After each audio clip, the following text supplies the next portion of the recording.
बिस्मिल्लाहिर्रहमानिर्रहीम। इस वक्त पूरे मुल्क में इस हुकूमत ने जो एक परेशानी और इसराब की कैफियत पैदा की है, रात 11:20 पर शवाल यानी ईद उल फितर के चांद के हवाले से पूरे मुल्क से जहाँ जहाँ सिलसिला आलिया के वाबस्तगान मौजूद हैं वो मुसलसल हमसे रब्ते कर रहे हैं और पूछ रहे हैं कि क्या ईद करनी है या नहीं करनी।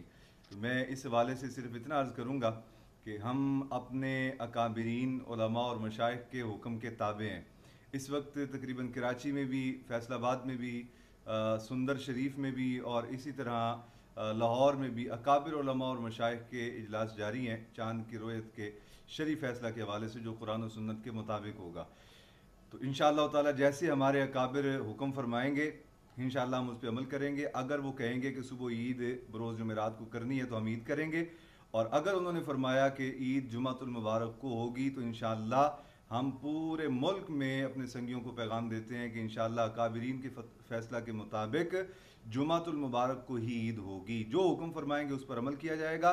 और दूसरी बात, मैं इस कौम से ये सवाल करना चाहता हूँ कि रात ये कौम सोचे तो सही, गौर तो करे इस बात पर कि रात 11:20 पर कौन सा चांद नजर आता है। चांद की तो जो लाइफ होती है वही सूरज गुरूब होने के बाद 25, 26, 30 मिनट ज़्यादा से ज़्यादा होती है। तो ये रात 11:20 पे कौन सा चांद नजर आता है, एक बात।